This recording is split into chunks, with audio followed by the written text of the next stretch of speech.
Hello guys, ഇന്നലെ എൻ്റെ time ലൈനിൽ വന്ന ഒരു കമൻ്റാണ്. ഒരു ഫാമിലി വ്ളോഗർ മൊത്തം റിയാക്ഷൻ വീഡിയോസിനെ കാരെ പറ്റിയിട്ട് എന്തോ പറഞ്ഞിട്ടുണ്ടെന്ന് പോയി കേൾക്കാമോ എന്ന്. അപ്പം ഞാൻ എൻ്റെ കമൻറ്റ് സെക്ഷൻ നോക്കിയപ്പം ടോക്സിക് ആയിട്ടുള്ളത് ഞാനാണെന്നുള്ള രീതിയിൽ കുറേ കമൻറ്റ്സ് ഞാൻ കണ്ടിട്ടുണ്ടായിരുന്നു. അപ്പോൾ എനിക്ക് തോന്നിയതാണ് ഐ ഷുഡ് ആൻസർ. എന്താണ് അത്, ചിലർക്ക് മനസ്സിലാക്കാത്തത് കൊണ്ടായിരിക്കുമല്ലോ അങ്ങനെ എഴുതിയത്. അങ്ങനെയുള്ളവർ ബ്ലൈൻഡ്ലി നമ്മളെ വെറുക്കുന്നവരായിരിക്കും. അവർ മനസ്സിലാക്കി കൊടുത്തിട്ടും കാര്യമൊന്നുമില്ല, അവർ മനസ്സിലാക്കാൻ ശ്രമിക്കുകയില്ല.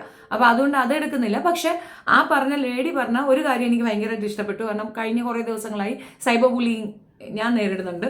അപ്പോൾ അതിനകത്ത് ഉള്ള യഥാർത്ഥ വസ്തുത അവരുടെ ഒരു സ്റ്റേറ്റ്മെൻറ്റ് കൂടെ പുറത്തായിട്ടുണ്ട്. ഏതോ ഒരു യൂട്യൂബറെ അവർ പറയുന്നുണ്ട്, ഐ മീൻസ് റിയാക്ഷൻ ബ്ലോഗറെ അവർ പറയുന്നുണ്ട് നിങ്ങളുടെ ഇരട്ടത്താപ്പാണതെന്ന്. അത് തന്നെ എക്സാക്ട്ലി എനിക്കും അത് തന്നെയാണ് പറയാനുള്ളത്.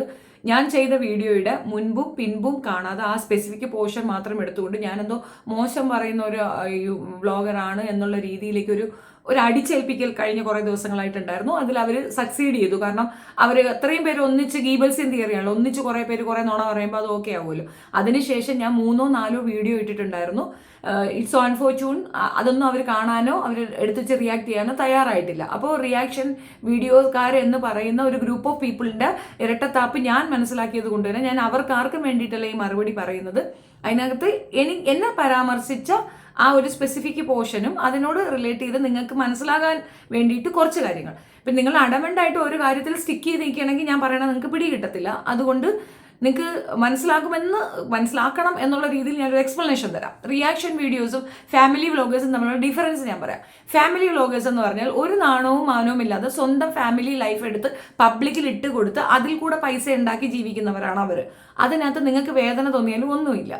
ഇനി ഇതിനൊരു എക്സ്പ്ലനേഷൻ ആയിട്ട് പലരും വന്നിട്ട് പറയുന്നത് ഞങ്ങൾ ഇങ്ങനെയല്ല, ഞങ്ങൾ അങ്ങനെയല്ല, അങ്ങനെയൊന്നും ഞാൻ പറയത്തില്ല. ടു ഹാഷായിട്ടേ ഞാൻ ഈ ഒരു വിഷയം പറയുള്ളൂ. അത് നിങ്ങൾക്ക് കുറച്ചുകൂടെ മനസ്സിലാകാനാണ്. ചിലർ പറയും വളരെ മാന്യമായ മോശം പറഞ്ഞാൽ മതി, മാന്യത, അതായത് ഷിറ്റ് പൊതിഞ്ഞ് മുട്ടായി കടലാസി കൊടുത്താൽ മതിയെന്ന്. മുട്ടായി കടലാസി കൊടുത്താലും ഷിറ്റ് ഈസ് ഷിറ്റ്, അത്രയേ ഉള്ളൂ ഈ ഒരു വിഷയത്തിൽ.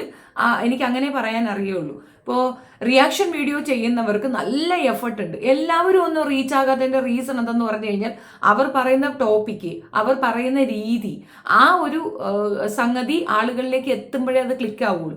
അല്ലാത്തവർക്ക് അതങ്ങനെ ആകത്തില്ല. എല്ലാവർക്കും ആകാൻ പറ്റുന്ന ഒരു പ്രൊഫഷൻ അല്ല ഈ റിയാക്ഷൻ വീഡിയോ എന്ന് പറയുന്നത്. ഇപ്പോൾ ഖൈസിനെയൊക്കെ പോലുള്ള പരദൂഷണ ചാനലുകളാണ്. അതിനെയൊക്കെ പരദൂഷണ ചാനലുകൾ എന്ന് തന്നെ പറയാം. അത്തരത്തിൽ ആഗ്രഹിക്കുന്നവർക്ക് വേണ്ടിയിട്ടുള്ളതാണ്. പക്ഷെ അതൊരു കുഴപ്പമാണോ എന്ന് ചോദിച്ചാൽ ഒരിക്കലും അല്ല. കാരണം അങ്ങനെ കേൾക്കാൻ ആഗ്രഹിക്കുന്ന ഒരു പറ്റം ആൾക്കാരുണ്ട്. അവർക്കത് ഇൻട്രസ്റ്റിംഗ് ആണ്. അവരുടെ വ്യൂ പോയിന്റ്, അവരെന്തൊക്കെ ചിന്തിക്കുന്നോ ആ ഒരേ നിലവാരത്തിൽ സംസാരിക്കുന്ന ഒരു വ്യക്തിയാണ് അത്. അതുകൊണ്ട് പുള്ളിക്ക് അക്സെപ്റ്റൻസ് ഉണ്ട്. അയാളുടെ ഒപ്പം ഇരിക്കുന്ന സബ്സ്ക്രൈബേഴ്സ് മെജോറിറ്റി ഓഫ് ദം അത്തരത്തിൽ ചിന്താധാര ഉള്ളവരാണ്. അതാണ് എൻ്റെ വാസ്തവം. അപ്പം എൻ്റെ ഭാഗത്തു നിന്നുള്ളത്. ഇപ്പം ഞാൻ ഇടുന്ന വീഡിയോസ് എന്ന് പറയുന്നത് ഞാൻ സമകാലിക വിഷയങ്ങളിടും, പൊളിറ്റിക്സ് ഇടും, റിലീജിയൻ ഇടും, എക്സ് മുസ്ലിംസിന് എഗൻസ്റ്റ് ഇടും, സോഷ്യൽ റെലവൻ്റ് ആയിട്ടുള്ള ടോപ്പിക്കുകൾ ഒരുപാട് ഇടും. എൻ്റെ മീൻ ടൈം ഞാൻ പരദൂഷണം ഇടാറുണ്ട്. ഒരു കുഴപ്പമില്ല. അത് താല്പര്യപ്പെടുന്നവരായിരിക്കുമല്ലോ അതിനകത്തൊന്ന് കമൻ്റ് ഇടുക. നിങ്ങൾ ശ്രദ്ധിച്ചാൽ മനസ്സിലാവും എൻ്റെ ചാനലിൽ പൊളിറ്റിക്സിന് കാഴ്ചപ്പാടിനെ പറ്റി ഞാൻ ഇടുന്നതിന് വളരെ വ്യൂ കുറവായിരിക്കും. ബിക്കോസ് എൻ്റെ പൊളിറ്റിക്സ് ഇഷ്ടപ്പെടുന്ന എൻ്റെ പാർട്ടിയിലുള്ള, അതായത് എൻ്റെ നിലപാട് ഏത് രാഷ്ട്രീയത്തിനെ ബേസ് ചെയ്താണോ അവർ വളരെ കുറവായിരിക്കും.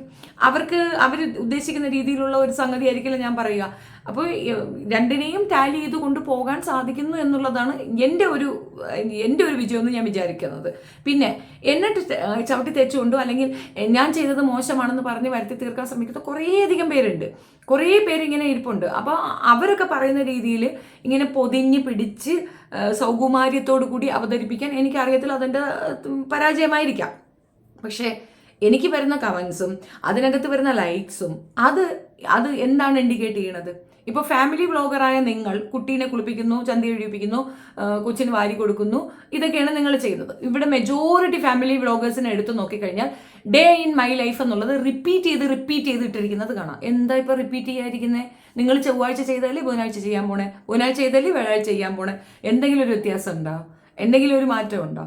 പിന്നെ ഒരു മാരേജ് ഫംഗ്ഷൻ പാർട്ടിസിപ്പേറ്റ് ചെയ്യുമ്പോൾ അതിനകത്ത് എന്തെങ്കിലും വ്യത്യാസമുണ്ടോ? നിങ്ങൾ മേക്കപ്പ് ഇടുന്നു, ഉടുപ്പിടുന്നു, പോകുന്നു, വരുന്നു, തിന്നുന്നു, നടക്കുന്നു, കൊടുക്കും, ഇതല്ലേ മിറ്റം തൂക്കുന്നു, ഉടുപ്പലക്കുന്നു, അത് ചെയ്യുന്നു, ഇത് ചെയ്യുന്നു. അതെന്തോ ഒരു ക്രെഡിറ്റ് ആയിട്ട് നിങ്ങൾ പറയുകയും റിയാക്ഷൻ വീഡിയോ ചെയ്യുന്നവർക്ക് കുഴപ്പമാണെന്ന് പറയുകയും ചെയ്യുന്നിടത്താണ് ഒരു പ്രശ്നം. പ്രതിപക്ഷ ബഹുമാനം ഉണ്ടാകണം. നിങ്ങളുടെ പ്രതിപക്ഷത്ത് ഇപ്പം റിയാക്ഷൻ വീഡിയോ ആയതുകൊണ്ടായിരിക്കുമല്ലോ നിങ്ങൾ അങ്ങനെ ഒരു സാധനം പറഞ്ഞിട്ടുണ്ടാവുക. പലരും വന്ന് ചോദിക്കുന്ന ഒരു ചോദ്യമാണ്, നിനക്കൊന്നും വേറെ പണിയില്ലേ എന്ന്. ഹലോ, എക്സ്ക്യൂസ് മീ, ഇതൊരു വലിയ പണിയാണ്. ഇതൊരു ഈസി ജോബ് അല്ല. റിയാക്ഷൻ വീഡിയോ എന്ന് പറയുന്നത് ഒരു ഈസി ജോബ് അല്ല. അങ്ങനെ ഈസി ജോബ് ചെയ്യുന്നവർക്ക് വ്യൂ ഉണ്ടാവത്തില്ല. കാരണം കോപ്പി പേസ്റ്റ് ആണ്. അവിടുന്ന് കേട്ട് ഇവിടെ പറയണു, ഇവിടുന്ന് കേട്ട് അവിടെ പറയണു. അങ്ങനെയല്ല. എൻ്റെ ടൈം ഒരിക്കലും അങ്ങനെയല്ല. അവരിങ്ങനെ പറഞ്ഞു, അവരങ്ങനെ പറഞ്ഞു, അവരിത് അങ്ങനെയല്ല. ശരിക്കും അതിനെപ്പറ്റി അന്വേഷിക്കും. അതുകൊണ്ടാണ് എനിക്ക് ഒരുപാട് രീതിയിലുള്ള ബുദ്ധിമുട്ട് നേരിടേണ്ടി വരുന്നത്. ബിക്കോസ് ഞാൻ അതിൻ്റെ വേര് തേടി പോകും, എന്താണ് അവിടെ നടന്നതെന്ന് കൃത്യമായി മനസ്സിലാക്കും. അതിൻ്റെ റീസൺ മറ്റൊന്നുമല്ല, എനിക്ക് അത്രയും ശത്രുക്കളുണ്ട്. കാരണം അവരൊക്കെ തന്നെ എവിടെയെങ്കിലും ഒരു പോയിന്റ് കിട്ടിയാൽ അതിൽ തൂങ്ങി എനിക്കിട്ട് താങ്ങാൻ നിൽക്കുകയാണ്. ഇന്നലെ തന്നെ ഞാൻ ഈ ഒരു ഒളിച്ചോട്ട വീഡിയോ ചെയ്തതിൻ്റെ തടിയിൽ ഇത് നുണയാണെന്നുള്ളൊരു 100 കമൻറ്റ് വന്നിട്ടുണ്ടായിരുന്നു. അപ്പം തന്നെ ഞാനിത് കണ്ട് കേട്ട്, അപ്പം നമ്മൾ പറയുന്നതിനൊരു ആധികാരികത ഇല്ലാതായോ എന്നൊരു ഡൗട്ട് നമുക്കൊന്നത്. ഇത്രയും ക്ലിയർ ആയിട്ട് ചോദിച്ച് മനസ്സിലാക്കിയതിന് ശേഷമാണ് ഞാൻ അങ്ങനെ ഒരു വീഡിയോ ഇട്ടത്. ഈ പറയുന്ന പയ്യനെ പറ്റി എനിക്ക് അറിയത്തില്ല, അവരെ കുടുംബ പശ്ചാത്തലം അറിയത്തില്ല. പക്ഷെ ചുറ്റുപാടുമുള്ളവരും മറ്റുള്ളവരും ഒക്കെ ചെയ്തതിന് ബേസ് ചെയ്തിട്ട് അവരോട് ചോദിച്ചു, അത് കറക്റ്റാണോ, കൃത്യമായിട്ടാണോ, നുണയാണോ, ചുമ്മാ വന്ന ഒരു അലിഗേഷൻ ആണോ എന്നുള്ളതൊക്കെ കൃത്യമായിട്ട് ചോദിച്ച് മനസ്സിലാക്കിയാണ് ഞാൻ വീഡിയോ ചെയ്തത്. എന്നിട്ട് പോലും അതിൻ്റെ അടിയിൽ അങ്ങനെ ഒരു കമൻറ്റ് വരുമ്പോൾ അത് എൻ്റെ ഡിഗ്നിറ്റിയെ ബാധിക്കും എന്നുള്ളത് കൊണ്ട് തന്നെ ഞാൻ വളരെ സൈലൻ്റായി കുറേ ആലോചിച്ച് ശരിക്ക് പ്രിപ്പയർ ചെയ്ത ശേഷം മാത്രമേ ഞാനൊരു വീഡിയോ ഇടാറുള്ളൂ. പിന്നെ നിസ്സാര കാര്യങ്ങൾക്കൊക്കെ നേരെ പോലീസ് സ്റ്റേഷനിൽ പോകുന്ന ആൾക്കാരാണ് എൻ്റെ ശത്രുക്കൾ. ഒന്നിനു മുമ്പേ പോലീസ് സ്റ്റേഷനിൽ പോയി നിൽക്കും. സോ എനിക്കൊരു റെസ്പോൺസിബിലിറ്റി ഉണ്ട്. എൻ്റെ പേർക്ക് അങ്ങനെ ഒരു പ്രോബ്ലം വരാതിരിക്കാൻ ഞാൻ വളരെ സൂക്ഷിച്ചേ കാര്യങ്ങൾ കൈകാര്യം ചെയ്യുള്ളൂ. പിന്നെ നമ്മുടെ ഭാഷ, ഇപ്പം റീസെൻ്റ്ലി നടന്നൊരു വിഷയം, അത് ഞാൻ എപ്പോഴും പറയുന്ന ഒരു കാര്യം, ഒരു വിഷയം ഞാൻ എടുക്കുമ്പോൾ അതിനകത്തേക്ക് ഞാൻ ഇമോഷണലി ഭയങ്കര അറ്റാച്ച്ഡ് ആകാറുണ്ട്. പല കാര്യങ്ങളും അങ്ങനെ തന്നെ. ബുക്ക് വായനയൊക്കെ ഒരു പരിധിവരെ നമ്മൾ സ്റ്റോപ്പ് ചെയ്തതിൻ്റെ ഒരു റീസൺ എന്ന് പറഞ്ഞാൽ ഇമോഷണലി ഞാൻ ഭയങ്കരമായിട്ട് അതിനകത്തേക്ക് ഇറങ്ങും. അപ്പോൾ അങ്ങനെ ഒരു പ്രോബ്ലം ഞാൻ ഫേസ് ചെയ്യുന്നത് കൊണ്ടാണ് പല കാര്യങ്ങളും നമ്മൾ അത്രയും ശക്തമായി പ്രതികരിക്കുന്നത്. ദാറ്റ് ഈസ് എൻ്റെ ഇന്നർ മൈൻഡിൽ നിന്നുള്ള പ്രതികരണമാണ് അതിനകത്ത് ഉണ്ടായിരുന്നത്. പെൺകുട്ടികൾ എന്നാൽ തീവ്രമായി നമ്മളുടെ നില മനസ്സിലാക്കാത്ത പെൺകുട്ടികൾക്ക് എഗൻസ്റ്റ് ആയിട്ടുള്ള എൻ്റെ രോഷ പ്രകടനമാണത്. അത് ഗ്രാജുവലി വരുന്നതാണ്. അല്ലാതെ ഇത് തന്നെ സാധനം എന്ന് പറഞ്ഞുകൊണ്ടിരിക്കുന്നതല്ല. പലയിടങ്ങളിലും നമ്മളുടെ ബാഡ് വേർഡ്സ് ഒക്കെ എടുത്തു വെച്ച് ഹൈലൈറ്റ് ചെയ്ത് ഞാൻ ഭയങ്കര തെറി വിളിക്കുന്ന ആളാണെന്ന് ഇങ്ങനെ ഹൈലൈറ്റ് ചെയ്യുന്നവർക്ക് അതിന് മുൻപും പിൻപും നടന്നതിനെ പറ്റി അറിയേണ്ട കാര്യമില്ല. മിക്ക വീഡിയോസും മിക്ക യൂട്യൂബേഴ്സ് റിയാക്ഷൻ വീഡിയോ ചെയ്യുന്നവരും ഒക്കെ ചെയ്യുന്ന ഒരു കാര്യം എന്തെന്ന് പറഞ്ഞു കഴിഞ്ഞാൽ, ഒരു വീഡിയോ ഇട്ടതിന് ശേഷം പിന്നെ അതിന് തുടർന്ന് എന്തെങ്കിലും ഒരു എക്സ്പ്ലനേഷൻ വീഡിയോ ഉണ്ടെങ്കിൽ അത് എടുത്തു വെച്ച് വീണ്ടും അവർക്ക് എന്തെങ്കിലും അബദ്ധം പറ്റിയിട്ടുണ്ടെങ്കിൽ തിരുത്തുന്നത് ഞാൻ കണ്ടിട്ടുണ്ട്. പക്ഷേ എൻ്റെ കാര്യത്തിൽ അതൊന്നുമില്ല. ഇനി ഇതൊക്കെ പോട്ടെ, കള്ളു കുടിച്ചായ ഒരു പെണ്ണുണ്ടായിരുന്നു, ഇപ്പോഴും ഉണ്ടല്ലോ. അവൾ കള്ളു കുടിച്ച് റോഡിൽ വെച്ച് തോന്നിവാസം കാണിക്കുന്നിടത്ത് പോലീസ് കണ്ടുപിടിച്ച് ഓടിച്ചിട്ട് പിടിച്ച് വണ്ടി പിന്നെ അവിടെ പോണ്ടിൽ കൊണ്ട് ഇടിയിപ്പിച്ച് ഫൈനും കൊടുത്ത് ലൈസൻസ് സസ്പെൻഡ് ചെയ്ത ഒരുത്തി ഈ ഒരു വിഷയം വന്നപ്പം ഇരുന്ന് പറഞ്ഞ ഒരു കാര്യം എന്താണെന്ന് പറഞ്ഞു കഴിഞ്ഞാൽ, എൻ്റെ മോൻ, അതായത് എൻ്റെ മകൻ പെണ്ണുങ്ങളെ കണ്ടാൽ കയറി പിടിക്കുമെന്ന് അവൾക്ക് അങ്ങനെ ഒരു ആഗ്രഹം ഉണ്ടായിരിക്കും. അപ്പോൾ ഈ ഒരു വിഷയം ഞാൻ പറയാനുള്ള കാരണം എന്തെന്ന് പറഞ്ഞു കഴിഞ്ഞാൽ, ഞാനെന്ന യൂട്യൂബർക്ക് കുടുംബത്തിലെ എൻ്റെ കുടുംബാംഗങ്ങൾക്കും പോലും അറ്റാക്ക് ഉണ്ടാകുന്ന ഒരു രീതിയുണ്ട്. അതിൻ്റെ റീസൺ, ഞാൻ പോയി വേര് മാന്തി കൊണ്ടുവരുമ്പോൾ അതിനകത്ത് കൃത്യത ഉണ്ടാകും, എന്നെ അടിക്കാൻ അവർക്ക് പറ്റത്തില്ല. മാത്രമല്ല ഞാൻ പറയുന്നതിൽ വ്യക്തതയും ക്ലിയർ ആയിട്ടുള്ള എവിഡൻസ് ഉണ്ടാകും. സോ ഇത് ഇവർക്ക് ബുദ്ധിമുട്ടുണ്ടാകുന്നതുകൊണ്ടാണ് എനിക്ക് ഇത്രയും ശത്രുക്കൾ. എൻ്റെ ശത്രുപക്ഷം എന്താണെന്ന് ഞാൻ പറഞ്ഞതേ ഉള്ളൂ. ഇനി നിങ്ങളുടെ സംശയത്തിനുള്ള നിവാരണം, നിങ്ങളുടെ ഫാമിലിയെ വിൽക്കുന്നു. നിങ്ങളുടെ ഫാമിലി ഓറിയന്റഡ് ആയിട്ടുള്ള സംഗതിയിൽ നിങ്ങൾ ചെടി നട്ടു, ചെടി വളർന്നു, ചെടിയിൽ നിന്ന് പിഴുതും പൂ പറിച്ചു, തലയിൽ വെച്ചു, ഇതാണ് നിങ്ങളുടെ content. It's A very easy task. Reaction അങ്ങനെയല്ല. റിയാക്ഷൻ വീഡിയോ ചെയ്യുന്നതിൻ്റെ ഒരു ട്രബിളാണ് ഞാൻ നേരത്തെ പറഞ്ഞത്. ഞാൻ എന്ന വ്യക്തി അനുഭവിക്കുന്ന ബുദ്ധിമുട്ടാണ് പറഞ്ഞത്. ഞാൻ എല്ലാവർക്കും വേണ്ടി സംസാരിക്കുകയല്ല. നിങ്ങൾ പറഞ്ഞ കുറേ കാര്യങ്ങൾ വസ്തുതയാണ്. ചിലരൊക്കെ തംനെയിൽ റോങ് ഇട്ടിട്ട് അകത്തേക്ക് കയറുമ്പോൾ വേറെ എന്തരം വാഴ പറഞ്ഞുകൊണ്ടിരിക്കുന്ന കാണാം. അത് ഏറ്റവും മോശപ്പെട്ട ഒരു പരിപാടിയാണ്. യൂട്യൂബിൽ തന്നെ അതിന് സിസ്റ്റം ഉണ്ട്. അങ്ങനെ നിങ്ങളെ ചതിക്കുന്ന യൂട്യൂബേഴ്സിന് എഗൻസ്റ്റ് ആയിട്ട് നിങ്ങൾക്ക് തീർച്ചയായിട്ടും യൂട്യൂബിൽ തന്നെ കംപ്ലൈൻറ്റ് ചെയ്യാം. റിപ്പോർട്ട് അടിക്കുമ്പം സ്പെസിഫിക്കലി റോങ് തംനെയിലാണ്, മാനിപ്പുലേറ്റീവ് തംനെയിലാണ് എന്ന് നിങ്ങൾ പറഞ്ഞു കഴിഞ്ഞാൽ ആ പറയുന്ന യൂട്യൂബ് അത് ശരിക്കും മനസ്സിലാക്കുകയും സ്പെസിഫിക് വീഡിയോ തന്നെ ഡിലീറ്റ് ചെയ്ത് അവർക്ക് പ്രൈവസി വയലേഷൻ കൊടുക്കുകയും ചെയ്യും. അത് നിങ്ങളുടെ ഉത്തരവാദിത്തമാണ്. നിങ്ങൾക്ക് അതിനെപ്പറ്റി ഗ്രാഹ്യമില്ലാത്തത് കൊണ്ടായിരിക്കാം. ഇതിപ്പോൾ ഞാൻ ചെയ്താലും അത് തെറ്റ് തന്നെയാണ്. നമ്മൾ എന്താണോ ഉദ്ദേശിക്കുന്ന ആ കാര്യം അതിനകത്ത് സ്പെസിഫിക് ചെയ്യുക. കാരണം ഒരു അട്രാക്ഷന് വേണ്ടിയിട്ട് നമ്മൾ ഒരു പരിധി വരെ ആ ഫോട്ടോയും മറ്റുമൊക്കെ ഉപയോഗിക്കുക എന്നതിനപ്പുറം കള്ളത്തരങ്ങൾ എഴുതി വെച്ചിട്ട് അതിനകത്തേക്ക് ആളെ കയറ്റുന്നത് തെറ്റായ ഒരു നരേഷനാണ്. അത് പലയിടങ്ങളിലും ഞാൻ കണ്ടിട്ടുണ്ട്. അത് റോങ് തന്നെയാണ്. പിന്നെ കൂടുതൽ വ്യൂ കിട്ടില്ല എന്നൊരു പ്രോബ്ലം ഉണ്ട്. പിന്നെ പലരുടെയും കുടുംബങ്ങളുടെയും കാര്യം അറിയാതെ കള്ളത്തരങ്ങൾ പ്രചരിപ്പിക്കുന്നവരും ഉണ്ട് റിയാക്ഷൻ വീഡിയോസിൽ. അതിനൊക്കെയാണ് ഇവിടെ നിയമ സംവിധാനങ്ങൾ. നിങ്ങൾ പറയുന്നത് കൃത്യത ഇല്ല എന്നുണ്ടെങ്കിൽ നിങ്ങൾക്ക് നിയമപരമായിട്ട് പോകാൻ പറ്റും. ഇപ്പോൾ ഓൺലൈനിലാണ്, നിങ്ങൾക്ക് അങ്ങനെ ചെയ്യാം. പറഞ്ഞതിൽ നുണയുണ്ടെങ്കിൽ നിങ്ങൾക്ക് അങ്ങനെ സമീപിക്കുക എന്നുള്ളതേ ഉള്ളൂ. അപ്പോൾ റിയാക്ഷൻ വീഡിയോക്കാരെ ഒതുക്കാൻ ഒത്തിരി പേരിങ്ങനെ നടക്കുന്നിടത്ത് സ്വാഭാവികമായും അവർ ചെയ്യുന്ന കാര്യങ്ങളിൽ എന്തോ ഉണ്ട് എന്നല്ലേ എൻ്റെ അർത്ഥം. ഇനി ഞാൻ ചോദിക്കട്ടെ, ഇനി ഇവിടുത്തെ മെയിൻ സ്ട്രീം ചാനലുകൾ മനോരമ, മാതൃഭൂമി ഒക്കെ പറയുന്നത് നിങ്ങൾ എന്താ വിചാരിക്കുന്ന പരദൂഷണമൊന്നും അല്ലെന്നാണോ? പിന്നെന്താ, അവർ രാവിലെ വന്നിട്ട് ചോറ് വെച്ചു, കറി വെച്ചു, എൻ്റെ ഭാവിയെ കഴുകി, എൻ്റെ ഭാവിക്ക് ചന്തി കഴുകി എന്നാണോ ചാനലുകാർ പറയണത്? ചാനലുകാർ സമൂഹത്തിൽ നടക്കുന്ന കാര്യങ്ങളെയാണ് എടുത്ത് പറയുന്നത്. അവർ ആധികാരികമായി പറയുന്നതിൻ്റെ റീസൺ അവർക്ക് FIR ഉണ്ടായിരിക്കണം, അതിൻ്റെ ഡീറ്റെയിൽസ് ഉണ്ടായിരിക്കണം, എന്നാൽ മാത്രമേ അവരത് പറയുള്ളൂ. കാരണം അവരുടെ ചാനലിനെ ബാധിക്കും, ഒത്തിരി പേരുടെ അന്നമാണ് അത് ബാധിക്കുക. അതുകൊണ്ട് തന്നെ അവർ വളരെ വിജിലൻ്റായി കൃത്യമായ ഡോക്യുമെൻ്റ് ഇല്ലാതെ അവർ ചെയ്യത്തില്ല. ഡോക്യുമെൻറ്റേഷൻ കൃത്യമായിരിക്കണം. അതേസമയം യൂട്യൂബേഴ്സ് എന്ന് പറയുന്നത് ഇതൊന്നും ഇല്ലാതെ അവർ പറയും. പക്ഷെ നിങ്ങൾക്ക് സ്കിപ്പ് എന്ന ഓപ്ഷൻ ഉണ്ടല്ലോ, നിങ്ങൾക്ക് തന്നെ വന്ന് എക്സ്പ്ലെയിൻ ചെയ്യാവുന്ന ഒരു ഇതുമുണ്ടല്ലോ. ഇവിടെ ഒരുപാട് പിന്നെ ഈ ലൈഫ് സ്റ്റൈൽ വ്ളോഗേഴ്സ് ഉണ്ട്. ഇപ്പം മെയിൻ ആയിട്ടുള്ളതെന്ന് പറഞ്ഞു കഴിഞ്ഞാൽ KK ഫാമിലിയാണ്, കൃഷ്ണകുമാർ ഫാമിലി. അവർ കാണിച്ച കുറേ തോന്നിയാസങ്ങളുണ്ടല്ലോ, അവരെ ട്രസ്റ്റ് ചെയ്ത് അവരെ വിശ്വസിച്ച് അവരെ കാണാൻ പോയിരിക്കുന്ന മനുഷ്യരുണ്ടല്ലോ, അവർക്ക് ഒരു വിചിന്തനം ഉണ്ടാക്കി കൊടുക്കാൻ ബാക്കിയുള്ള ഈ ഒരു റിയാക്ഷൻ വീഡിയോസിന് സാധിക്കും. ഇവരിവിടെ നിൽക്കുന്നത് കൊണ്ട് തന്നെ ഒരുപാട് തോന്നിയാസം അവറ്റുകൾ കാണിക്കുകയുമില്ല. അതൊക്കെ മസ്റ്റാണെന്നേ. നിങ്ങൾ കാണിക്കുന്നത് എല്ലാം നമ്മൾ കണ്ടുകൊള്ളണമെന്നും അത് നിങ്ങളെ മാത്രം നമ്മൾ കണ്ടുകൊള്ളണമെന്നും വിചാരിക്കുന്നത് ഫാസിസ മെന്റാലിറ്റിയാണ്. എല്ലാവരെയും ഉൾക്കൊള്ളാൻ പഠിക്കണം. ഇപ്പോൾ കൂണിഞ്ഞ് ആൾക്കാർ വരുന്നുണ്ടെങ്കിൽ അവർ വരട്ടെന്നേ. അവർ വന്നാൽ എന്താ പ്രശ്നം? അത് ഭയപ്പെടേണ്ടത് റിയാക്ഷൻ വീഡിയോ ചെയ്യുന്നവരല്ലേ. ഇപ്പം നമുക്കൊരു കൂടെ നമ്മൾ ചെയ്യുന്ന അതേ പ്രൊഫഷൻ മറ്റൊരാൾ ചൂസ് ചെയ്താൽ നമ്മുടെ സ്പേസ് നഷ്ടപ്പെടുമെന്ന് ചിന്തിക്കുന്ന മണ്ടന്മാരാണ് അതിനെതിരെ പറയുന്നത്. എനിക്ക് എൻ്റെ സ്പേസ് അറിയാം, എനിക്ക് എന്ത് കഴിവുണ്ടെന്ന് എനിക്ക് നല്ല ബോധ്യമുള്ളവൻ മറ്റൊരാളുടെ വളർച്ചയെ അസൂയപ്പെടില്ല. കാരണം അയാൾക്ക് അയാളുടെ ലിമിറ്റേഷൻസ് ഉണ്ടാവും, എനിക്ക് എൻ്റെ ലിമിറ്റേഷൻസ് ഉണ്ടാവും. എൻ്റെ കഴിവിൽ എനിക്ക് വിശ്വാസം ഉണ്ടെങ്കിൽ ആരെവിടെ കൂണുപോലെ വന്നാലും എനിക്കൊരു ഉണ്ടോ ഇല്ല. അവരെന്ത് പറയണോ അതിനെക്കാളും വ്യക്തമായി കാര്യങ്ങൾ അവതരിപ്പിക്കാൻ എനിക്ക് സാധിക്കുമെങ്കിൽ എൻ്റെ സബ്സ്ക്രൈബേഴ്സ് അല്ലെ എന്നെ കാണുന്നവർ എന്നിലേക്ക് തന്നെ വരും. കൂടുതൽ കിട്ടിയില്ല എന്ന് പറഞ്ഞ കരച്ചിലും ഇല്ല. ഒത്തിരി ഉയരത്തിൽ നിന്ന് താഴേക്ക് വീഴുന്നതിനെക്കാട്ടിയും കുറച്ച് ഉയരത്തിൽ നിന്ന് താഴേക്ക് വീഴുന്നതിനാണ് സുഖമുള്ളതെന്നാണ് ഞാൻ പറഞ്ഞു വരുന്നതിൻ്റെ അർത്ഥം. പിന്നെ മാറ്റേഴ്സ് എന്താണ് സബ്സ്ക്രൈബേഴ്സ് ആഗ്രഹിക്കുന്നത് അതായിരിക്കും പറയുക. ഇനി ഇതിനകത്തുള്ള ഏറ്റവും ഇമ്പോർട്ടൻ്റ് പോയിന്റാണ് ഞാൻ ലാസ്റ്റായിട്ട് പറയാൻ വെച്ചിരുന്നത്. ഏറ്റവും ഇമ്പോർട്ടൻ്റ് പോയിന്റ് പറഞ്ഞുതരാം. നമ്മളെ പോലെ എല്ലാവരും റിയാക്ഷൻ വീഡിയോ ചെയ്യുന്നവരല്ല. ഇപ്പോൾ വേൾഡ് വൈഡ് എല്ലാവരും, ചിലർ നേഴ്സായിരിക്കും, ഡോക്ടേഴ്സ് ആയിരിക്കും, ചില വീട്ടമ്മമാരായിരിക്കും. 24 hours മൊബൈൽ ഇങ്ങനെ സ്ക്രോൾ ചെയ്തിരിക്കാൻ പറ്റുന്ന ഒരു അവസരം അവർക്ക് ഉണ്ടാക്കത്തില്ല. സോ അവർക്കൊക്കെ ഉള്ള ഏറ്റവും നല്ലൊരു റെമഡിയാണ് ഞങ്ങളെപ്പോലുള്ള യൂട്യൂബേഴ്സ്. ഇപ്പോൾ ഞാൻ ഇടുന്ന വീഡിയോസ്, ഞാൻ ഒരു 3 or 4 വീഡിയോസ് ഇടും. എന്നെ കൊണ്ട് പറ്റുന്ന കാര്യങ്ങളൊക്കെ എൻ്റെ സബ്സ്ക്രൈബേഴ്സിന് വേണ്ട, അവർക്ക് ഇഷ്ടമുള്ള ടോപ്പിക്കുകൾ മനസ്സിലാക്കി അതിനെ ബേസ് ചെയ്ത് ഞാൻ വീഡിയോ ഇടും. അപ്പോൾ അവർക്ക് ഇതിങ്ങനെ സ്ക്രോൾ ചെയ്ത് കാണേണ്ട ആവശ്യമില്ല. ഓൺലി വന്ന് എൻ്റെ വീഡിയോ കണ്ടു കഴിഞ്ഞാൽ അവർക്ക് മൊത്തത്തിൽ ഒരു അവയർനെസ് കിട്ടും. എന്താണ് ഇന്ന് നടന്നത്, അവിടെ എന്ത് നടന്നു, അല്ലെങ്കിൽ ഏതെങ്കിലും ഒരു വിഷയത്തിനെ പറ്റി എന്താണ് എന്നുള്ളത് ഞാൻ കൃത്യമായിട്ട് അവതരിപ്പിച്ചു കൊടുക്കുമെങ്കിൽ അത് അവർക്ക് കുറച്ച് ഈസിയാണ്. സോ അവരെന്നെ കാണാൻ വരുന്നത് അതിനായിരിക്കാം. അവരെന്ത് പറഞ്ഞു, ഇതിനെ വിഷയത്തിനെ പറ്റി പറഞ്ഞു. ഇനി ഒരു കാര്യം ഇമ്പോർട്ടൻ്റ് ആയിട്ട് നോക്കേണ്ടത്, ഈ പറയുന്ന എന്നെ കാണാൻ വരുന്ന, എന്നെ ഇഷ്ടപ്പെടുന്ന, എനിക്ക് ലൈക്ക് അടിക്കുന്ന, എനിക്ക് കമൻ്റ് ഇടുന്നവർ തീർച്ചയായിട്ടും ഞാൻ എന്ത് പറയുന്നോ അത് അവർ പറയാൻ ആഗ്രഹിച്ച കാര്യങ്ങളായതുകൊണ്ടാണ് അത് ചെയ്യുന്നത്. ഞാൻ പറയുന്ന കാര്യങ്ങൾക്ക് അവർ ചിന്തിച്ചിരുന്ന ഒരു തലത്തിൽ അതുണ്ട്, അത് റിലേറ്റ് ചെയ്യാൻ പറ്റുന്നത് കൊണ്ടാണ് അവരെനിക്ക് വേണ്ടി ലൈക്കും കമൻറ്റും അവിടെ ഇട്ടിട്ട് പോകുന്നത്. അപ്പം നമ്മൾ റിയാക്ഷൻ വീഡിയോ ചെയ്യുന്നവരെ താഴെ വരുന്ന കമൻസും ലൈക്കും നിങ്ങൾ കാണുന്നില്ലേ? അപ്പോൾ അത്രയും പേർക്ക് അക്സെപ്റ്റൻസ് ഉള്ളത് ആണല്ലോ നമ്മൾ. നെഗറ്റീവും വരാറുണ്ട്, നെഗറ്റീവ്സ് ഓൾവേസ് വരാറുണ്ട്, പച്ചത്തെറികൾ എഴുതാറുണ്ട്, പച്ചയ്ക്ക് മോശം എഴുതാറുണ്ട്. അതൊക്കെ ഉണ്ട്. അതിനും റെസ്ട്രിക്റ്റ് ചെയ്യാൻ പറ്റുന്ന ഒരുപാട് മെത്തേഡുകൾ നമുക്കുണ്ട്. അത് ഉപയോഗിക്കുക എന്നുള്ളതാണ്. പിന്നെ കാണണ്ടെങ്കിൽ കാണണ്ട. ഇപ്പം ഞാനിപ്പോൾ ഒരാളെ പറ്റി പറഞ്ഞു, ഇപ്പം നിങ്ങൾ ചെയ്ത വീഡിയോ, ഞാൻ നിങ്ങളുടെ പേരൊന്നും പറയാത്തത് മറ്റൊന്നും എനിക്കൊരു ക്ലാഷിന് താല്പര്യമില്ലാത്തതുകൊണ്ടാണ്. നിങ്ങൾ ചെയ്ത വീഡിയോ ഞാൻ കാണണ്ട, എനിക്കിപ്പോൾ അതിന് മറുപടി പറയണമെന്നില്ല. പക്ഷേ എപ്പോൾ എനിക്കത് മറുപടി പറയേണ്ടി വരുന്നു, എൻ്റെ സബ്സ്ക്രൈബേഴ്സ് അത് കണ്ടിട്ട് അതിൻ്റെ താഴെ എൻ്റെ പേരുകൾ അവിടെ പരാമർശിക്കുന്നതിൽ നിങ്ങൾ ലൈക്ക് ഇടുന്നത് കണ്ടിട്ടാണ് അതിനൊരു മറുപടി കൊടുക്കണമെന്ന് വന്ന് പറഞ്ഞത്. സോ ഞാൻ അതിന് മറുപടി ചെയ്യുന്നു. അങ്ങനെ ഒരു അനിവാര്യത ഉള്ളത് കൊണ്ട് ഞാൻ മറുപടി, അല്ലാതെ നിങ്ങൾ പറഞ്ഞത് വെറും വേസ്റ്റ് ആയിട്ടുള്ള ഒരു പരാമർശമാണ്.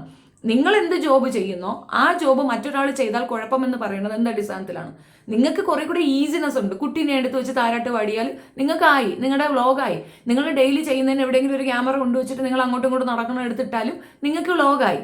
ഞങ്ങൾക്ക് അങ്ങനെയല്ല, മീൻസ് എനിക്ക് അങ്ങനെയല്ല. ഇനി ഒരുപാട് വായിക്കേണ്ടി വരും. ഒരു വിഷയത്തിനെ പറ്റി നമ്മൾ പറയുമ്പം അതിൻ്റെ നിയമവസ്തുത, അതിൻ്റെ മുൻപത്തെ സാഹചര്യങ്ങൾ, ന്യൂസിനെ പറ്റിയിട്ടുള്ള ചുറ്റുപാടുമുള്ള കാര്യങ്ങൾ, അപ്പ് ആൻഡ് ഡൗൺസ്, മറ്റുള്ളവരിലേക്ക് അത് എങ്ങനെ എത്തും, എൻ്റെ വ്യൂ പോയിന്റ്, ഇതൊക്കെ നമ്മൾ പറയണം. അതിൽ മറ്റുള്ളവർ ഹേർട്ട് ചെയ്യപ്പെടാതിരിക്കാനും ശ്രദ്ധിക്കേണ്ടി വരും. ചില സമയത്ത് നമുക്കത് സാധിക്കാറില്ല. ചില സമയത്ത് നമ്മൾ ഒരു നോർമൽ ആയിട്ടുള്ള ഒരു മനുഷ്യനായിട്ട് അങ്ങ് സംസാരിച്ചു പോകും. ഇങ്ങനെ ഞാൻ പറഞ്ഞില്ല, നേരത്തെ പറഞ്ഞ ഷിറ്റ് മുട്ടായി പൊതിയാൻ ഒക്കത്തില്ല. അങ്ങനെ അവസരങ്ങൾ വരാറുണ്ട്. ചില ഇടങ്ങളിൽ നമുക്ക് നമ്മുടെ ഒരു സഭ്യത വിട്ടുപോകുന്ന ഒരു അവസ്ഥയുണ്ട്. അത് സ്വാഭാവികമാണ്. അതല്ല എന്ന് പറയുന്നത് കള്ളന്മാരാണ്. ചിലരൊക്കെ ഭയങ്കര ഡ്രാമ കളിക്കും. ഞാൻ ബാഡ് വേർഡ്സ് ഒന്നും ഉപയോഗിക്കില്ല കേട്ടോ, ഐ എം വെരി ഡീസൻ്റ് എന്ന് പറയും. ഇവൻ്റെ തന്തയ്ക്കൊന്ന് വിളിച്ചു ചോദിക്കുകയാണ്, ഇവൻ്റെ തന്തയ്ക്കോ തൊള്ളയ്ക്കോ ഒന്ന് വിളിച്ചു ചോദിക്കുകയാണ്. അപ്പോൾ അച്ഛയ്ക്ക് അവൻ ബാഡ് വേർഡ്സ് ഉപയോഗിക്കും. ഒരു മാറ്റമില്ല. നിങ്ങളും പറയും, ഈ പറയുന്ന വ്യക്തികളും പറയും, എവരിവൺ അത് ഉപയോഗിക്കും. ഇല്ല എന്നുള്ള ഡീസൻസി കൊണ്ട് ഇങ്ങോട്ട് തള്ളണ്ട. അവനവൻ്റെ പുറത്തേക്ക് ഒരു കുത്ത് കിട്ടുമ്പോഴേ അത് തടുക്കണമോ, അത് തടവണമോ, അയ്യോ ചേട്ടാ കുത്തല്ലേ എന്ന് പറയണോ എന്നൊക്കെ ഉണ്ടാവുള്ളൂ. അവനവന് വരണം, നിങ്ങൾക്ക് നോവണം, അപ്പോഴേ മനസ്സിലാവുള്ളൂ. ഞാൻ നേരിടുന്ന അറ്റാക്കുകളൊക്കെ എൻ്റെ ഫാമിലിയെ കൂടെ ബാധിക്കുന്ന വിഷയങ്ങളാണ്. എൻ്റെ കുഞ്ഞുങ്ങളെയാണ് മിക്ക ആൾക്കാരും ടാർഗറ്റ് ചെയ്യണം. അപ്പം ഞാൻ തിരിച്ച് നല്ല ഹാഷായിട്ട് പറയുക തന്നെ ചെയ്യും. ആൻസറബിൾ ആണ് എന്നുള്ളത് കൊണ്ട് ഞാൻ പറയും. ഇപ്പം നടന്ന സൈബർ ബുള്ളിങ്ങിൽ എനിക്കെതിരെ വീഡിയോ ഇട്ട മെജോറിറ്റി ആൾക്കാരെടുത്തോ പച്ചയ്ക്ക് എന്നെ തെറി വിളിച്ചിട്ടുണ്ട്. ദയാ സുജിത്ത് എന്ന് പറയുന്ന കുട്ടിക്ക് മാത്രമേ ഉള്ളൂ ഫീലിങ്സ്. എനിക്ക് ഫീലിങ്സ് ഒന്നുമില്ല. I have A reason. എനിക്കൊരു സ്ത്രീ എന്ന നിലയിൽ എനിക്കൊരു റീസൺ ഉണ്ടായിരുന്നു. ഇത്രയും ചുറ്റും നിന്ന് ആക്രമിക്കാൻ ഇവർക്ക് എന്ത് റീസണാണ് ഉണ്ടായിരുന്നത്? ഞാൻ അതിനകത്ത് ബാഡ് പറഞ്ഞെന്നോ അപ്പുറവും ഇപ്പുറവും ഒക്കെ പറഞ്ഞതൊന്നും അവർ കേട്ടില്ലേ? എത്ര റെലവൻ്റ് ആയിട്ടുള്ള ഒരു സബ്ജക്റ്റാണ് ഞാൻ മുന്നോട്ട് വെച്ചത്. എന്നിട്ട് ഞാൻ സ്ലീവ്ലെസ് ഇടുന്ന ആളാണ്. ഞാൻ അതല്ല പറഞ്ഞിട്ടുള്ളത്. പക്ഷെ അങ്ങനെ നരേറ്റ് ചെയ്ത് കൊണ്ടുവന്നു. ഞാൻ വസ്ത്ര സ്വാതന്ത്ര്യത്തിന് എഗൻസ്റ്റ് നിൽക്കുന്നു, മോഡേൺ വസ്ത്രത്തിന് എഗൻസ്റ്റ് ആണ്. ഞാൻ മോഡേൺ വസ്ത്രം ധരിക്കുന്നവരാണ്. പക്ഷെ ഞാൻ എൻ്റെ മാറിടങ്ങളോ എൻ്റെ പിൻഭാഗമോ ഒന്നും മുഴപ്പിച്ച് തഴപ്പിച്ച് നാട്ടുകാരെ കാണിക്കുന്ന ഒരു സ്ത്രീയല്ല. എനിക്കതിനകത്ത് വളരെ ബുദ്ധിമുട്ടുണ്ട്. ഇപ്പം നമ്മൾ ഈ രാഷ്ട്രീയപരമായിട്ട് തന്നെ എടുക്കുക. ഇന്ദിരാഗാന്ധിയുടെ ഡ്രസ് കോഡ് നോക്കുക. അവർ രാവിലെ ബിക്കിനി ഇട്ടുകൊണ്ട് വന്നിട്ട് പറഞ്ഞാൽ നിങ്ങൾക്ക് എങ്ങനെയുണ്ടാകും? ഈ പറയുന്ന ആ കുട്ടി ഉപയോഗിച്ചിരുന്ന ആ ഡ്രസ്സ് ഇട്ടുകൊണ്ട് പ്രധാനമന്ത്രി വരുന്ന നിങ്ങളൊന്ന് ആലോചിക്കണം. വേറെ പേരെ ദരിദ്രവാസി ഒന്നും പറഞ്ഞാൽ ആ ഡ്രസ്സ് ഇട്ടുകൊണ്ട് അദ്ദേഹം വന്നാലത്തെ ഒരു അവസ്ഥ ആലോചിച്ച് നോക്കിയാണ്. ഇത് വസ്ത്രം എന്ന് പറയുന്നത് ഒരു റെസ്പെക്റ്റ് കിട്ടുന്ന ഒരു മേഖലയാണ്. അത് ഓരോ പൊസിഷനും ഓരോ രീതിയിലുള്ള ഡ്രസ് കോഡുകൾ ഉണ്ട് തന്നെയാണ്, 100% ഉണ്ട്.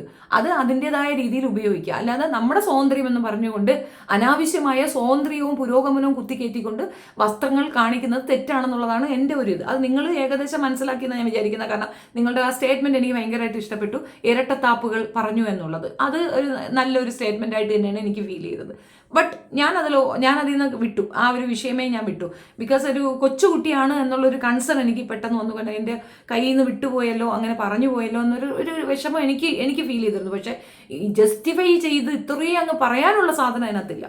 ആ പോയിന്റിൽ ഞാൻ ഇപ്പോഴും ഉറച്ചു നിൽക്കുന്നു, എപ്പോഴും ഉറച്ചു നിൽക്കുന്നു. ആ ഡ്രസ് കോഡ് എൻ്റെ ചുറ്റിലുള്ള ആരിട്ടാലും എൻ്റെ കയ്യിൽ നിന്ന് തല്ലു വാങ്ങിക്കും. അതിലത്ത് തർക്കം വേണ്ട. അത് ആരിട്ടാലും ഞാൻ പറയുകയും ചെയ്യും. അപ്പോൾ ആ വിഷയം ഏകദേശം മനസ്സിലായി നിന്നു. റിയാക്ഷൻ വീഡിയോയും ഫാമിലി വ്ളോഗറേയും തമ്മിൽ ടാലി അപ്പ് ചെയ്യാതിരിക്കുക. ഒരു വിഷയം നമ്മൾ റിപ്പീറ്റ് ചെയ്യുന്നതിനെ പറ്റി നിങ്ങൾ പറഞ്ഞതിനാണ് ഞാൻ റിപ്പീറ്റേഷൻ നിങ്ങളും ചെയ്യുന്നുണ്ടല്ലോ എന്ന് പറഞ്ഞത്. ഡേ ഇൻ മൈ ലൈഫ് എന്ന് 100 വട്ടം നിങ്ങൾ ഇടാറുണ്ട്. അതെന്തിനാ? റിപ്പീറ്റേഷൻ അല്ലേ? നിങ്ങൾക്ക് റിപ്പീറ്റ് ചെയ്യാൻ നമുക്ക് റിപ്പീറ്റ് ചെയ്യാൻ പറ്റത്തില്ലേ? പിന്നെ നിങ്ങളിപ്പോൾ ഈ ചെയ്ത വീഡിയോ ഇതൊരു റിയാക്ഷൻ അല്ലേ? റിയാക്ഷൻ വ്ളോഗേഴ്സിന് എഗൻസ്റ്റ് ആയിട്ട് നിങ്ങൾ നടത്തിയ ഒരു റിയാക്ഷൻ. ദ സെയിം മാനർ ഞങ്ങൾക്കും ഉണ്ടാവും ഒരു റിയാക്ഷൻ. മേ ബി ഞങ്ങൾക്ക് ഇങ്ങനെ ഓരോ ഇത് കാണുമ്പോൾ അതൊക്കെ റിയാക്ട് ചെയ്യാനായിരിക്കും താല്പര്യം. നിങ്ങളുടെ വീഡിയോ കാണുന്ന 90% നിങ്ങൾ അനുകൂലിക്കുന്നവരായിരിക്കും, 10% നിങ്ങൾ അനുകൂലിക്കാത്തവരായിരിക്കും. അപ്പം നിങ്ങളിലുള്ള ആ ഒരു പോയിന്റ് നമ്മൾ പറയുമ്പോൾ ആ 10%മാണ് നമുക്കൊന്ന് കമൻ്റ് ഇടുന്നത്. അവർ പറയുന്നത് ആ ശരിയാണല്ലോ, അവരിങ്ങനെ കാണിച്ച് സെറ്റായില്ലല്ലോ എന്നുള്ള മൈൻഡ് സെറ്റ് ഉള്ളവർക്ക് വേണ്ടിയിട്ടാണ് നമ്മൾ ചെയ്യുന്നത്. അവരുടെ നാവായി നമ്മൾ സംസാരിക്കുകയാണ്. അപ്പോൾ നിങ്ങൾക്കതൊരു ഉപകാരപ്രദമായ വീഡിയോ ആയിരിക്കും. കാരണം എന്നിൽ ഇങ്ങനെ ഒരു പിഴവുണ്ട്, ഇതൊന്ന് തിരുത്തണം. പിഴവുകളായിരിക്കുമല്ലോ ചൂണ്ടിക്കാണിക്കുക. നന്മ ചെയ്ത നന്മയെന്നും പറയാറുണ്ട്. ഈ പിഴവുകൾ ചൂണ്ടിക്കാണിക്കുമ്പോൾ മാത്രം നിങ്ങൾക്ക് നോവുന്ന എന്താ? എപ്പോഴും നിങ്ങളിങ്ങനെ പുകഴ്ത്തിക്കൊണ്ടിരിക്കണോ? അത് നിങ്ങളുടെ സബ്സ്ക്രൈബേഴ്സ് ചെയ്യും. നമുക്കതല്ല പരിപാടി. പിന്നെ രാഷ്ട്രീയമാണെന്നുണ്ടെങ്കിൽ ഇപ്പം നടക്കുന്ന പ്രസന്റ് സിറ്റുവേഷൻ മാത്രം പറയാൻ പറ്റത്തില്ല. നമ്മൾ എത്രയോ മുൻപേ സഞ്ചരിക്കണം. ചരിത്രപരമായ രേഖകൾ വായിക്കണം, മനസ്സിലാക്കണം, ബൈഹാർട്ടായിരിക്കണം. ഇത് ഫ്ലുവൻ്റ് ആയിട്ട് പറയാൻ പറ്റണം. അല്ലെങ്കിൽ കൈസിനെ പോലെ വെട്ടി പറയണം. അതിങ്ങനെ എഡിറ്റ് ചെയ്ത് എനിക്കങ്ങനെ എഡിറ്റിംഗ് ഒന്നുമില്ല. ഞാൻ ഡയറക്റ്റാണ് പറയുന്നത്. അപ്പോൾ അത് അത്രയും ട്രബിൾ ഉണ്ട് അതിനകത്ത്. അതൊരു ഈസി ആയിട്ട് നിങ്ങൾ പറയുന്നത് കേൾക്കുമ്പോൾ സത്യത്തിൽ നിങ്ങൾക്ക് ഞങ്ങളുടെ സ്ട്രഗിളോ സ്ട്രെസ്സോ അറിയാത്തത് കൊണ്ടാണ്. ജോലിയില്ല എന്ന് ചോദിക്കുന്നവരുടെ അടുത്ത് ഞാൻ പറയുന്നതും അത് തന്നെയാണ്. ഇത് നല്ല ജോലിപ്പാടുള്ളതാണ്. നമ്മുടെ ഫാമിലിക്ക് കൊടുക്കേണ്ട ടൈമിംഗ് ആണ് നമ്മൾ ഇതിനു വേണ്ടി സ്പെൻഡ് ചെയ്യണം. അത് നിങ്ങൾക്ക് ബെനിഫിറ്റാണ്, കാണുന്നവർക്ക് ബെനിഫിറ്റാണ്. കാരണം നിങ്ങൾ ഇത്രയും മെനക്കെടുണ്ടല്ലോ, ഇത്രയും പേരെ പോയി നോക്കണ്ടല്ലോ. അതാണോ ഇതിൻ്റെ സത്യാവസ്ഥ എന്തെന്ന് ഒറ്റ വീഡിയോയിൽ ഞങ്ങൾ ഇതെല്ലാം ഉൾപ്പെടുത്തിയല്ലേ നിങ്ങൾക്ക് കൊണ്ടെത്തിക്കുന്നത്. അതൊരു മീലായിട്ടാണ് ഞങ്ങൾക്ക് തരുന്നത്. നിങ്ങൾ അവിയൽ അവിടെ നിന്ന് പോയി, സാമ്പാർ ഇവിടെ നിന്ന് പോയി, മീൻകറി അവിടെ നിന്ന് പോയി ഇങ്ങനെ വാങ്ങിക്കണം. എല്ലാം കൂടെ ചേർത്ത് നമ്മൾ ഒന്നിച്ചങ്ങോട്ട് തരുന്നു ഒരു സദ്യ. നിങ്ങൾക്ക് താല്പര്യമുണ്ടെങ്കിൽ കാണുക, അല്ലെങ്കിൽ സ്കിപ്പാക്കുക, അത്രയേ ഉള്ളൂ. പിന്നെ ലോകത്ത് നടക്കുന്ന കാര്യങ്ങൾ ആളുകളിലേക്ക് എത്തിക്കുക എന്നുള്ളത് ഇങ്ങനെ ചെയ്യുന്നവരുടെ ഉത്തരവാദിത്വമാണ്. അങ്ങനെ എല്ലാവർക്കും പറ്റുന്ന ഒരു മേഖലയല്ല അത്. സോഷ്യൽ മീഡിയയിൽ ഇതേപോലെ സംസാരിച്ച് ഇത്തരം കാര്യങ്ങൾ നിങ്ങളിലേക്ക് എത്തിക്കാൻ സാധിക്കുക എന്ന് പറയുന്നത് ഒരു ഈസി ജോബ് അല്ല. അത് നിങ്ങളുടെ തെറ്റിദ്ധാരണയാണ്. അത് മനസ്സിലാക്കാൻ ശ്രദ്ധിക്കുക എന്നുള്ളതാണ്. എപ്പോഴും ഞാൻ പറയുന്നു, പരസ്പര ബഹുമാനത്തോടു കൂടിയാണെങ്കിൽ വളരെ ഈസി ആയിട്ട് പോകാൻ പറ്റും. അഹാന കൃഷ്ണ ആൻഡ് ഫാമിലിയുടെയൊക്കെ ഒരുപാട് കാര്യങ്ങൾ അവർ പറയുന്നത് വളരെ റോങ് ആയിട്ടും അട്ടർ ഫേക്കായിട്ടും ഫീൽ ചെയ്തതുകൊണ്ടാണ് പറയുന്നത്. നമുക്കൊരു സംസ്കാരമുണ്ട്, നമുക്കൊരു വേ ഓഫ് ഇതുണ്ട്. അത് തീർച്ചയായും സിനിമ മേഖല നോക്കിയാൽ നിങ്ങൾക്ക് മനസ്സിലാവും. മലയാള സിനിമയിൽ നിലനിൽക്കുക എന്ന് പറയുന്നത് ഭയങ്കര ബുദ്ധിമുട്ടാണ്. റവന്യൂ കുറവായിരിക്കും, ഒരുപാടുള്ള ടോർച്ചർ ഉണ്ടാവും. പക്ഷേ ഇവിടെ നിലനിൽക്കാൻ ആഗ്രഹിക്കുന്ന എന്തെന്ന് പറഞ്ഞാൽ അത് ക്രെഡിബിലിറ്റി ഉള്ള ഒരു മേഖല ആയതുകൊണ്ട് തന്നെയാണ്. ആ ക്രെഡിബിലിറ്റി എവിടെ നിന്ന് കിട്ടി? നമ്മളെപ്പോലുള്ള അത്രയും വൃത്തിയുള്ള, അങ്ങനെ എനിക്ക് പറയാൻ, അത്രയും വൃത്തിയുള്ള വ്യൂവേഴ്സാണ് മലയാള സിനിമയ്ക്ക് ഉള്ളത്. മലയാളികൾ അങ്ങനെയാണ്. അതുകൊണ്ടാണ് ആ രീതിയിൽ തന്നെ പോകണമെന്ന് പറയുന്നത്. പലയിടങ്ങളിലും ക്രൈം റേഷ്യോ കുറയുന്നതും ഇങ്ങനെയുള്ള ട്രബിൾസ് ഒന്നും ഇല്ലാതെ നമ്മൾ കേരളം വളരെ സമാധാനപൂർവ്വമായി പോകുന്നതിൻ്റെ ഒരു റീസൺ ആളുകൾ ഇത്രയും ആക്റ്റീവ് ആയതുകൊണ്ടാണ്. ഈ ന്യൂക്ലിയർ ഫാമിലി വന്നതോടുകൂടി അപ്പുറം ഇപ്പുറം നടക്കുന്നതെന്ന് നമുക്ക് അറിയാൻ പറ്റാത്തൊരു സാഹചര്യം. നിങ്ങളതായിരിക്കും ആഗ്രഹിക്കുക. ബട്ട് നിങ്ങൾക്കൊരു ബുദ്ധിമുട്ട് വരുമ്പോൾ നിങ്ങൾക്ക് അയൽവക്കം വേണമെന്ന് ചിന്തിക്കുന്നില്ലേ? അവിടെയുണ്ട് എന്തുകൊണ്ട് ന്യൂക്ലിയർ ഫാമിലിക്ക് ഒരു ബാഡ് ഇമ്പാക്റ്റ് ഉണ്ടെന്നുള്ളത് വ്യക്തമാവുന്നില്ലേ? അത് തന്നെയാണ്. ഇത് മൊത്തത്തിൽ ഒരു അവിയൽ വരുവായോ ഇല്ലയോ എന്ന് എനിക്കറിയത്തില്ല. നിങ്ങൾക്ക് ഏകദേശം കാര്യം പിടികിട്ടിയെന്ന് വിചാരിക്കുക. ഒരിക്കലും കുറച്ച് കാണാതിരിക്കുക. നിങ്ങൾ ചെയ്യുന്ന ജോബ് ഞങ്ങളും ചെയ്യുന്നു. നിങ്ങൾക്ക് കുറച്ച് ഈസി ആയിട്ട് കിട്ടുന്നു, ഞങ്ങൾക്ക് കുറച്ച് ഹാർഡായിട്ട് കിട്ടുന്നു. നിങ്ങൾക്ക് നാണമില്ലാതെ നിങ്ങളുടെ ഫാമിലിയെ നിങ്ങൾ വിൽക്കുന്നു. ഞങ്ങൾ അങ്ങനെയല്ല. ഞങ്ങളുടെ ബുദ്ധി ഉപയോഗിച്ച് ഞങ്ങളുടെ സമയം മെനക്കെടുത്തി പഠിച്ച് മനസ്സിലാക്കി കാര്യങ്ങൾ അവതരിപ്പിക്കുന്നു. മേ ബി നിങ്ങൾ ഉദ്ദേശിച്ച മറ്റൊരു ടൈമുള്ള ആൾക്കാരുണ്ട്, പരദൂഷണ ചാനലുകൾ, അവരെയാണെങ്കിൽ എനിക്കൊന്നും പറയാനില്ല. അല്ലാതെ ഇത് ജെന്യൂനായി കാര്യങ്ങൾ അവതരിപ്പിക്കുന്ന ഒത്തിരിയും യൂട്യൂബേഴ്സ് ഇവിടെ അവൈലബിൾ ആണ്.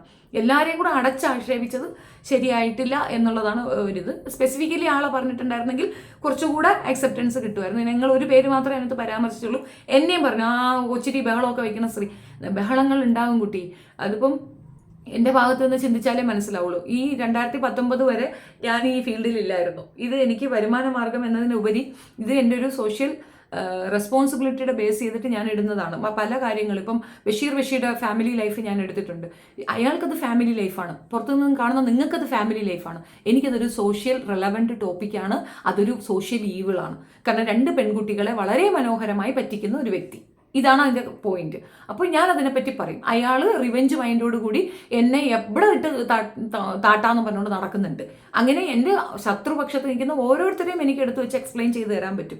ഇനി വടവിധവയുടെ കേസാണെങ്കിൽ വടവിധവ പച്ചയ്ക്ക് എൻ്റെ വയ്യായ്മയെ പറ്റി പറഞ്ഞ സ്ത്രീയാണ്. അതും അവരുടെ ചാനലിൽ കൂടെയല്ല, ഒരുപാട് ചാനലുകൾ മയക്കും കൊണ്ട് നിൽക്കുമ്പോൾ അവരോട് പറഞ്ഞ കാര്യമാണ് എന്നെ പറ്റി പറഞ്ഞത്. അപ്പോൾ എനിക്കും എൻ്റെതായ പേഴ്സണൽ ഇതുണ്ടാവും. അതാണ് ഞാനും തിരിച്ച് ചെയ്തിട്ടുള്ളത്. അത് കണ്ടിന്യൂസ്ലി ചെയ്തിട്ടുണ്ട്. കണ്ടിന്യൂസ് അവിടുന്ന് അങ്ങനെ വന്നിട്ടുണ്ട്. ലാസ്റ്റ് ടൈം അവരെന്നെ പ്രൊവോക്ക് ചെയ്യുമ്പോഴും ഞാൻ സൈലന്റ് ആയിട്ടിരുന്നു. അപ്പോഴും അവർ എൻ്റെ പേര് പറയുന്നതിന് വരെ വളരെ മോശമായിട്ടാണ് പറഞ്ഞത്. അവർ പച്ചയ്ക്ക് തെറി പറഞ്ഞിട്ട് എന്നെ തെറി വിളിക്കുന്നവളെന്നാണ് അവർ മെൻഷൻ ചെയ്തത്. അവർ പറയുന്നതിന് കുഴപ്പമില്ല. എൻ്റെ ഉമ്മാക്ക്, വാപ്പാക്ക്, എൻ്റെ സഹോദരങ്ങൾക്ക്, എൻ്റെ മകനെ ഉൾപ്പെടെ അവളുടെ ഗർഭത്തിൻ്റെ ഉത്തരവാദി എൻ്റെ മകനാണോ എന്ന് വരെ അവർ ചോദിച്ചിട്ടുണ്ട്. അങ്ങനെയൊക്കെ ചോദിച്ചിട്ടും നമ്മൾ അതിനൊക്കെ വളരെ കാമായിട്ടാണ് ഹാൻഡിൽ ചെയ്തിട്ടുള്ളത്. അപ്പോൾ ഇത്രയ്ക്ക് എനിക്ക് പറയാൻ പറ്റുള്ളൂ. എൻ്റെ പേരുകൾ അവിടെ പരാമർശിക്കപ്പെട്ടവരാണ്. അയ്യോ, അങ്ങനെ പരാമർശിച്ച് വിഷമിച്ച് ടോക്സിക് ആണെന്ന് ചിന്തിക്കുന്നവർ എൻ്റെ ചാനലിൽ വരാതിരിക്കുന്നതിന് എന്തോ വേണം. കുറച്ച് നല്ല മനുഷ്യർ എൻ്റെ ഒപ്പോഴും ഉണ്ട്. അവർക്ക് ഒരുപാട് സമയത്തിരക്കുകളുണ്ട്, അത് കുറവുകളും തിരക്കുകളും ഉണ്ട്. അപ്പോൾ അതുകൊണ്ട് അവർക്ക് ഈസി ആയിട്ട് ഈ കാര്യങ്ങൾ മനസ്സിലാക്കാൻ അവർ എൻ്റെ ചാനലാണ് ഉപയോഗിക്കുന്നത്. നിങ്ങൾ അവരെ സൈക്കോ എന്ന് കളിയാക്കാറുണ്ട്, നിങ്ങൾ അവരെ വളരെ ഇൻസൾട്ട് ചെയ്യാറുണ്ട്. ബട്ട് സ്റ്റിൽ അവർ എൻ്റെ ഒപ്പം കട്ടയ്ക്ക് നിൽക്കുന്നുണ്ടെങ്കിൽ അവരാണ് എന്നെ പ്രിയോറിറ്റൈസ് ചെയ്യുന്നത്. അത് 100 പേരാണെങ്കിൽ 100 പേര് ഞാൻ അവർക്ക് വേണ്ടിയിട്ടാണ് വീഡിയോ ചെയ്യുന്നത്. ഞാൻ രാഷ്ട്രീയപരമായിട്ടുള്ള വീഡിയോ ചെയ്യുമ്പോൾ എനിക്ക് വ്യൂ കുറഞ്ഞാലും ഞാൻ അതുകൊണ്ട് സ്റ്റോപ്പ് ചെയ്യാറില്ല. റവന്യൂ ബേസ് അല്ല എൻ്റെ ചാനൽ. ഞാൻ തീർച്ചയായിട്ടും എനിക്ക് പറയാൻ കഴിയുന്ന, എനിക്ക് നോളജുള്ള ഏത് മീഡിയം കിട്ടിയാലും ഏത് വിഷയം കിട്ടിയാലും ഞാൻ അതിനെപ്പറ്റി വീഡിയോ ചെയ്യാറുണ്ട്. എൻ്റെ ഭാഗത്തു നിന്നുള്ള എക്സ്പ്ലനേഷനാണ്. ഇതൊരു ജോയിൻ്റ് ആയിട്ടുള്ള എക്സ്പ്ലനേഷൻ അല്ല. ആ ഒരു സംഗതി ഞാൻ ഇവിടെ സ്റ്റോപ്പ് ചെയ്തു. ബിക്കോസ് എനിക്ക് മനസ്സിലായ ഒരു കാര്യം, ലോകത്തെ ഒരു വ്യക്തിയെയും നമ്മുടെ കൂടെ ചേർത്ത് നിർത്താതിരിക്കുക എന്നുള്ളതാണ് നമ്മൾ ആദ്യമായിട്ട് നമുക്ക് വേണ്ടിയിട്ട് നമ്മൾ ചെയ്യേണ്ട കാര്യം. കാരണം ഇവരെയൊക്കെ നമ്മുടെ സ്വന്തം സഹോദരങ്ങൾ അല്ലെങ്കിൽ നമ്മുടെ കോവർക്കേഴ്സ് എന്ന് വിചാരിച്ചിട്ട് നമ്മൾ ചേർത്ത് പിടിക്കുമ്പോൾ ഒരു പ്രശ്നം വന്നപ്പോൾ അവരൊക്കെ എന്നെ എടുത്തിട്ട് ഉരുട്ടിയത് നിങ്ങൾ കണ്ടു കാണുമല്ലോ. അതുകൊണ്ട് അവിടെ ഞാൻ അവിടെ സ്റ്റോപ്പ് ചെയ്ത് വെച്ചു. ഒരു അതിർ വരുമ്പോൾ ഞാൻ അവിടെ ഫിക്സ് ചെയ്ത് വെച്ചു. ഇനി അവർക്ക് ആർക്കും വേണ്ടിയിട്ട് ഞാനൊന്നും പറയാൻ വരത്തില്ല. നിങ്ങൾക്ക് ഇഷ്ടമുള്ളവരെ ഇഷ്ടമുള്ളതുപോലെ പറയാം. എൻ്റെ പേര് അവിടെ പരാമർശിക്കപ്പെട്ടത് കൊണ്ട് എനിക്ക് വേണ്ടി മാത്രം ഞാൻ ചെയ്ത വീഡിയോ ആണ്. ഞാൻ അനുഭവിച്ച സ്ട്രഗിളുമാണ് ഞാനിവിടെ എക്സ്പ്ലെയിൻ ചെയ്തിട്ടുള്ളത്. ബാക്കിയുള്ളവരുടെ കാര്യമൊക്കെ അവരവർ പറയും. എനിക്ക് നിങ്ങളോടുള്ള മറുപടി ഇതാണ്. ഞാൻ പിന്നെ ഒരു കാര്യം, ഫാമിലി വ്ളോഗിൻ്റെ കാര്യം കുറച്ച് ഹാഷായിട്ട് പറഞ്ഞത് നിങ്ങൾക്ക് മനസ്സിലാക്കാൻ വേണ്ടിയിട്ടാണ്. നിങ്ങൾ എത്രത്തോളം ഞങ്ങളെ ഇൻസൾട്ട് ചെയ്തോ ആ ഇൻസൾട്ടിൻ്റെ ഒരു പരിധിയാണ് ഞാൻ നിങ്ങൾക്ക് തന്നത്. അപ്പോൾ നിങ്ങൾക്ക് ഏകദേശം അതിനകത്തു നിന്നുള്ള ആ ഒരു വൈഷമ്യം നിങ്ങൾക്ക് മനസ്സിലായി കാണും. നമുക്ക് കൊച്ചിനെ കുളിപ്പിക്കലും അതും മാത്രം കാണിക്കാനുള്ള ഇതില്ല, താല്പര്യമില്ല. അപ്പോൾ എൻ്റെ കുട്ടീനെ ഞാൻ കുളിപ്പിക്കുകയാണെങ്കിൽ എനിക്ക് നാട്ടുകാരെ കാണിക്കാൻ ഇഷ്ടമില്ല. ഉണ്ടെങ്കിൽ ചെയ്യും. മേ ബി ഇപ്പം ഞാൻ എൻ്റെ മകൻ വിവാഹം കഴിച്ചിട്ട് ആ പെങ്കൊച്ചിന് അതൊക്കെ ചെയ്യണമെന്ന് തോന്നിയാൽ എനിക്ക് വിലക്കാൻ ഒക്കത്തില്ല, അത് അവളുടെ സ്വാതന്ത്ര്യമാണ്. പക്ഷേ അത് ഗ്രേറ്റ്, ഞാൻ ചെയ്യുന്നത് മോശമാണെന്ന് പറഞ്ഞു കഴിഞ്ഞാൽ അവിടെ ഒരു ക്ലാഷ് ഉണ്ടാവും. ബിക്കോസ് അത്രയും ഹാർഡനായിട്ട് അത്രയും കഷ്ടപ്പെട്ടിട്ടാണ് നമ്മൾ ഒരു വിഷയം പഠിച്ച് മനസ്സിലാക്കി നിങ്ങളിലേക്ക് എത്തിക്കുന്നത്. ഒരു വേർഡ് തെറ്റിയാൽ, ഒരു ചെറിയ മൈന്യൂട്ട് മിസ്റ്റേക്കിൽ ഇവരെന്ത് ചെയ്യും എന്നുള്ളതിൻ്റെ തെളിവാണ് കഴിഞ്ഞ മാസത്തിൽ നിങ്ങൾ കണ്ടിട്ടുള്ളത്. നന്ദി. നിങ്ങളുടെ അഭിപ്രായം കമൻറ്റിൽ പറയുക. തീർച്ചയായിട്ടും നിങ്ങളുടെ അഭിപ്രായം കമൻറ്റിൽ പറയുക. നിങ്ങളുടെ കമൻസ് ആണ് എൻ്റെ ചാനലിൻ്റെ ഒരു ശരിക്കുള്ള ബലം. എന്നെ സപ്പോർട്ട് ചെയ്യുന്നത് തീർച്ചയായിട്ടും കമൻറ്റിൽ പറയുക. ഞാൻ ടോക്സിക് ആണെന്ന് വിചാരിക്കുന്നവർ, അല്ലെങ്കിൽ ഞാനൊരു ഭയങ്കര പ്രോബ്ലം ക്രിയേറ്റർ ആണെന്ന് വിചാരിക്കുന്നവർ ദയവേത് എൻ്റെ ചാനൽ സ്കിപ്പ് ചെയ്ത് പോവുക, അൺസബ് ചെയ്ത് പോവുക. നന്ദി.